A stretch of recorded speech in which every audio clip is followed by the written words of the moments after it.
আমি একটু বেশ উদ্বিগ্ন, কারণ পুরো বাসকে ঘিরে যে পরিমাণ মানুষের স্রোত এবং ঢল, এতে কিছুটা আসলে বিশৃঙ্খলা, কিছুটা নিরাপত্তার শঙ্কাও বটে।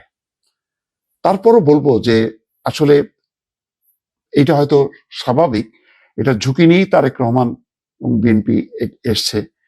কারণ মানুষ 17 বছর অপেক্ষায় যে নেতার জন্য, তো সেই নেতাকে কাছে পেয়েছে, এক নজর দেখতে পাওয়া, এবং দূর থেকে হলেও যদি তার নিজের ছবি এবং তারেক রহমানের ছবিকে যদি ক্যামেরা বন্দি করা যায়, সেই অনন্ত চেষ্টা, হাজার হাজার শত শত মানে লক্ষ মানুষের এরকম জনসমুদ্রে এইভাবে আসাটা, এটাও একটা বড় ধরনের সাহসের পরিচয় যেটা তারেক রহমান দিয়েছেন।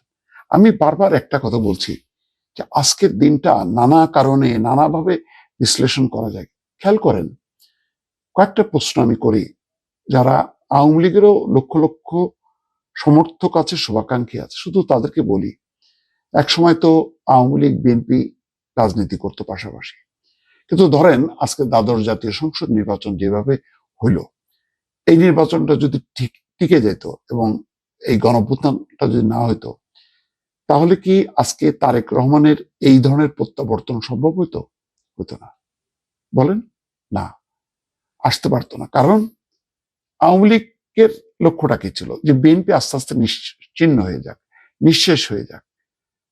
কিন্তু এটা করতে যে তার ভেতরের মধ্যে যে জামাত ঢুকে বসে আছে, তারা টেরও পায়নি সরকার প্রশাসনে। ফলে এটা বুমেরাং হয়েছে। মানে বিএনপিকে ধ্বংস করতে যে জামাত খেয়ে ফেলছে আওয়ামী লীগকে। দেখেন কত বড় রাজনৈতিক কৌশলে ভুল। বরং আওয়ামী লীগের উচিত ছিল যে বিএনপিকে, একটা গণতান্ত্রিক রাজনৈতিক শক্তিকে জীবিত রাখা।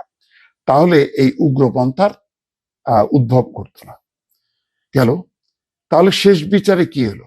শেষ বিচারে আওয়ামী লীগ এবং শেখ হাসিনার পরাজয়, আর তারেক রহমান এবং বিএনপির জয় ঘটল শেষ পর্যন্ত।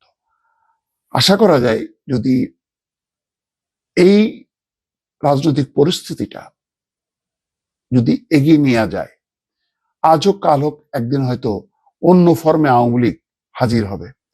তখন তারা বুঝতে পারবে অতীতে তাদের ভুলগুলো। আর যদি এই ধারাবাহিকতা চলে, তাহলে তারা কখনো বুঝতে পারবে না। আবার বিএনপিও যদি এই নিশ্চিহ্নকরণ রাজনীতির যেই যাত্রা শুরু করেছিল আওয়ামী লীগ, সেটাকে যদি অনুসরণ করে, তাহলে বিএনপিরও পরিণতি হবে চরম। এই ঘটনা থেকে আজকে দেখেন, আমরা ছোট তখন আমরা দেখিনি শেখ মুজিবুর রহমানের স্বদেশ প্রত্যাবর্তন। আজকে ওই প্রত্যাবর্তন আর আজকের প্রত্যাবর্তন দেখেন। শেখ মুজিব কিন্তু সরাসরি এসেই কিন্তু সে ক্ষমতায়, কিন্তু এখনো তারেক রহমানের কিন্তু ক্ষমতাই নেই। কিন্তু তারপরও তাকে ঘিরে যে নিরাপত্তা বলয় এবং যে হাওয়া বইছে, লু হাওয়া, রাজনীতির লু হাওয়া, তাতে পরিষ্কার আসলে মনে হচ্ছে যেন তারেক রহমানই এখন ক্ষমতায়, কিন্তু নির্বাচন বাকি আছে। সেটা কিন্তু এখনো, এই চ্যালেঞ্জটা এখনো অতিক্রম করেনি বিএনপি। কিন্তু তার আগেই দেখেন পরিবেশ পরিস্থিতি কি তৈরি হয়েছে।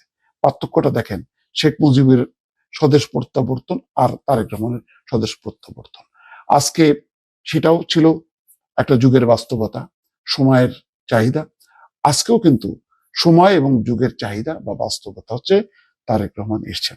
এখন এটাকে রাজনৈতিকভাবে স্বাগত জানিয়েছে দেখলাম জামাত ইসলাম, আরো অনেক দল। বাংলাদেশে অবস্থিত কোনো দল এর প্রতিবাদ করেনি, এর বিরোধিতা করেনি।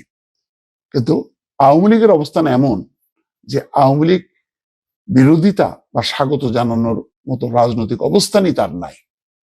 শুধু সোহেল তাজ দেখলাম অভিনন্দন জানিয়েছে, কিন্তু মূল আওয়ামী লীগের কোনো খবর নেই। তো এই জায়গাটা হচ্ছে রাজনীতির একটা শিক্ষা। আপনি অন্যকে আপনি ধ্বংস করতে যাবেন, নিজে ধ্বংস হয়ে যাবেন। আর আপনি ভুল রাজনৈতিক কৌশল আগিয়েছেন। আপনার পেছনে সবাই মনে করতো শেখ হাসিনাকে যে না, উনি শেষ পর্যন্ত জয়ী হবেন।